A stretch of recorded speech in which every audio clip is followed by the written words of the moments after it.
Le concept EMAS. EMAS signifie École mobile pour l'eau et l'assainissement. Ce concept d'auto-approvisionnement en eau a été développé au cours de plus de 40 ans de travail dans les pays en voie de développement. Il peut être résumé en deux parties. La première partie concerne la formation pratique et le transfert technologique.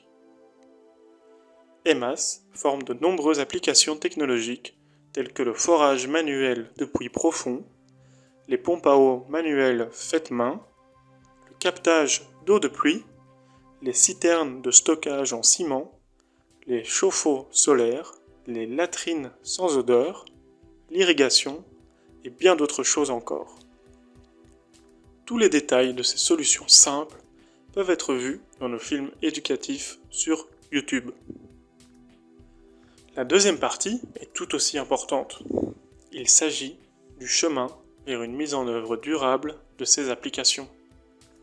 Dans le passé, on n'a accordé que trop peu d'attention à cette partie, et des erreurs ont donc été commises.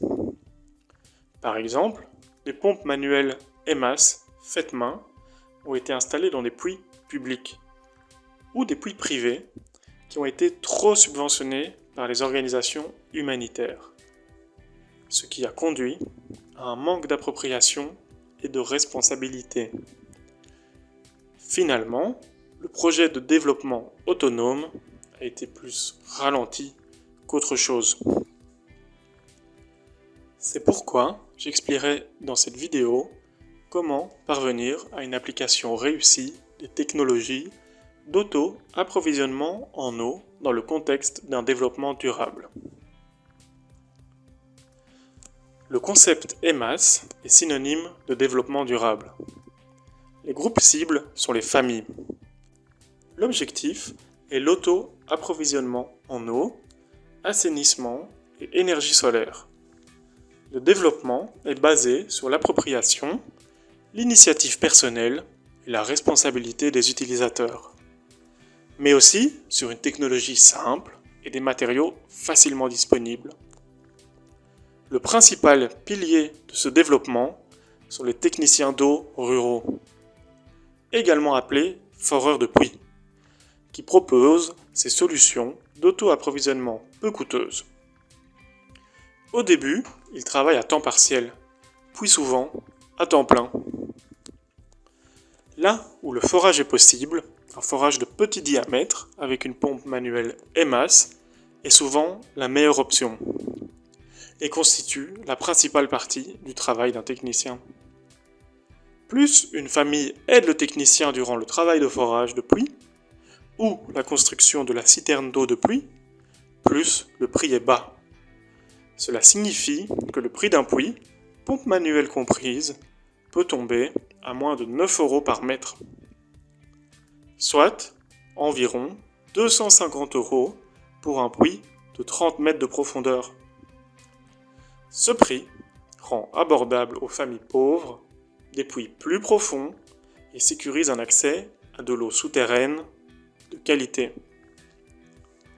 Notre technologie est appropriée, efficace et durable à long terme uniquement lorsqu'elle est exécutée dans le cadre précis de ce concept d'application. Ce concept est basé sur une très longue expérience. Cette technologie a été développée dans l'objectif de rendre caduque l'aide extérieure et les subsides à long terme.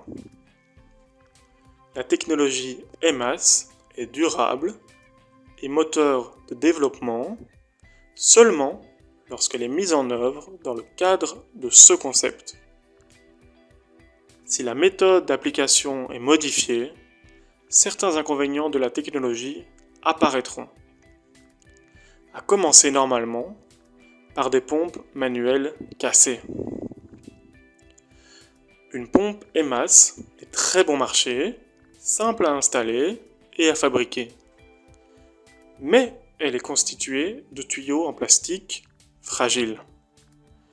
Par exemple, si vous l'utilisez comme pompe publique, elle tombera bientôt en panne. En usage privé, où le propriétaire en prend soin et l'entretient, cette pompe servira longtemps.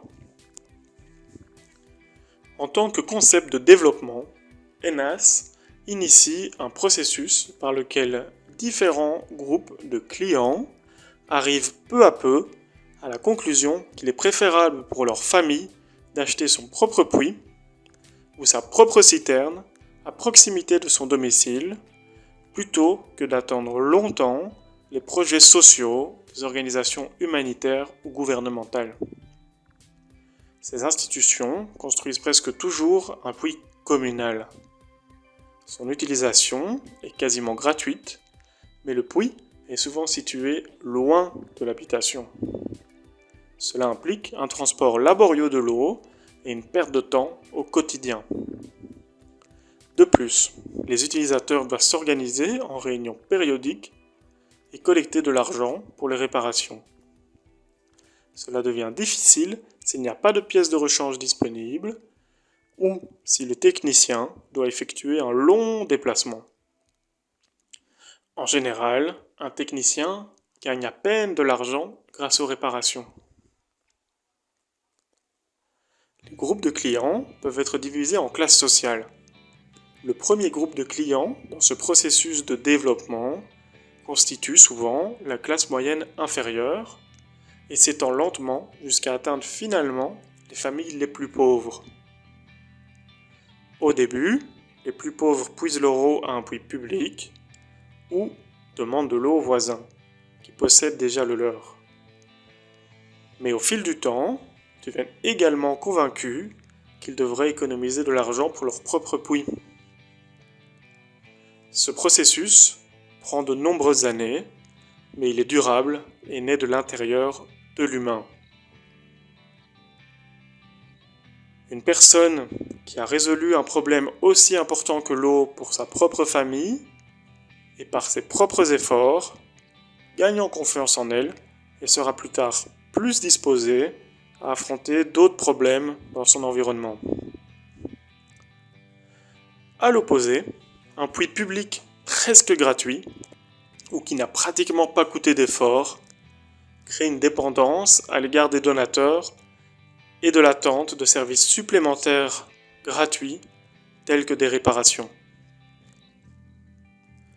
Les litiges entre utilisateurs d'un puits public sont souvent dus à une mauvaise utilisation de la pompe. Comme nous l'avons dit au début, le concept EMAS repose sur des foreurs de puits locaux correctement formés et équipés. Il est important que chacun travaille de manière indépendante et responsable en tant qu'entreprise familiale. La concurrence entre les puisatiers pour les clients conduit à une bonne qualité et un prix réel. La volonté d'effectuer des réparations, même si elles sont moins rentables, est également plus grande. D'un autre côté, persuader les foreurs de faire du bon travail, d'être solidaire avec les plus pauvres ou de toujours exiger un prix juste peut obtenir un résultat. Mais c'est la concurrence sur le marché du travail qui est la plus efficace. EMAS, ou l'organisation partenaire temporaire locale, ne peuvent pas toujours contrôler eux-mêmes la qualité et le prix. À moyen terme et à long terme, seule une libre concurrence entre foreurs peut y parvenir. Si un client a payé son travail, il a également le droit de se plaindre et il le fera. Ce droit n'est généralement pas exercé dans le cas de puits offerts. Lorsque le puits est presque offert gratuitement, les utilisateurs s'attendaient généralement à une réparation gratuite. Réparation qui généralement n'arrive jamais ou seulement après de nombreuses années et les puits restent ainsi inutilisables.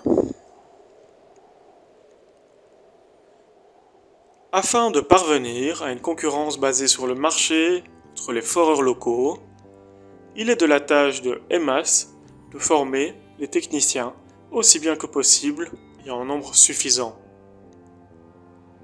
Le mieux possible signifie les former non seulement au forage de puits, mais à toutes les autres options techniques applicables à leur zone de travail. La sélection de stagiaires possédant des compétences entrepreneuriales n'est pas aisée, mais elle est importante. Plus l'éventail des technologies de l'eau appropriées qu'un technicien peut offrir est large, plus son emploi, et donc la croissance de sa propre entreprise, sont élevés. Parfois, la concurrence entre foreurs ne fonctionne pas correctement. Mais lorsqu'un technicien exploite sa position de monopole en gagnant trop d'argent, cette situation encouragera d'autres à devenir également foreurs. La technologie est facilement appropriable et l'équipement de forage n'est ni coûteux ni compliqué à reproduire et à copier. Dans la phase initiale du transfert de technologie, une organisation partenaire locale est nécessaire. Le partenaire peut être une organisation religieuse, gouvernementale, non gouvernementale ou privée. Le transfert de technologie dans le cadre de ce programme d'application, généralement, est réalisé entre 3 à 5 ans. Nous échangeons d'abord sur les options technologiques dans la région et du concept de mise en œuvre. Le partenaire s'occupe des aspects locaux tels que la logistique générale, l'hébergement et la restauration des participants, l'atelier, le transport, mais aussi une exploration préliminaire du sol en cas de forage. Ensuite, il doit chercher des clients potentiels, sélectionner les participants au cours et bien d'autres détails encore. Dans certains cas, le partenaire embauche un foreur d'une autre région pour effectuer d'abord des forages d'essai.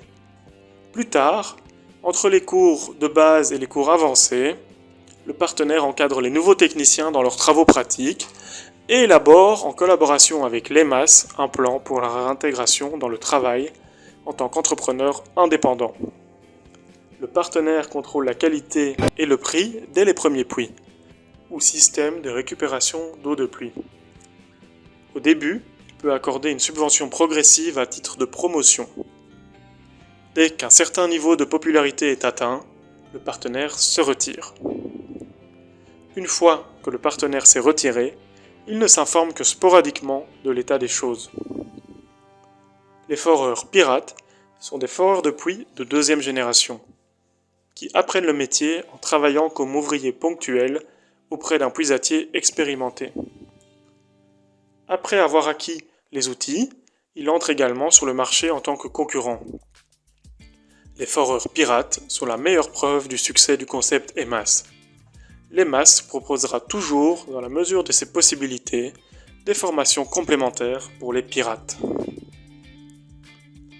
Concernant les subventions. S'il y a une subvention pour les uns et pas pour les autres, ça finira avec une concurrence déloyale. Lorsque l'on subventionne les puits, tous les clients potentiels préféreront un puits aussi bon marché. Une fois le programme de subvention terminé, les clients potentiels attendront un autre programme de subvention. Ils peuvent attendre des années. Mais pendant ce temps, le foreur n'aura pas de travail, il risque d'abandonner le forage et chercher une autre opportunité d'emploi. Il est préférable donc de ne pas accorder de subvention aux puits EMAS, à part pour les premiers puits de promotion. Un puits EMAS est extrêmement bon marché en comparaison aux puits forés, mécaniquement avec de lourdes machines, jusqu'à 20 fois moins cher. Et c'est pourquoi il n'a pas besoin de subvention. Subventionner un puits EMAS peu profond, c'est du paternalisme détestable. Certains foreurs sont embauchés par une ONG ou une municipalité. Dans ce cas, le contrat de forage est entre l'ONG et le client, et non entre le foreur et le client. Lorsqu'il y a une demande de réparation, l'ONG est censée s'en charger. Mais comme réparer une pompe EMAS n'est pas lucratif, il est peu probable qu'un technicien se déplace pour réparer la pompe. Dans le concept EMAS, il existe une relation directe entre le foreur et le client, et le foreur se sent responsable du bon fonctionnement des puits qu'il a forés. EMAS encourage et forme tous les foreurs à devenir des entrepreneurs indépendants.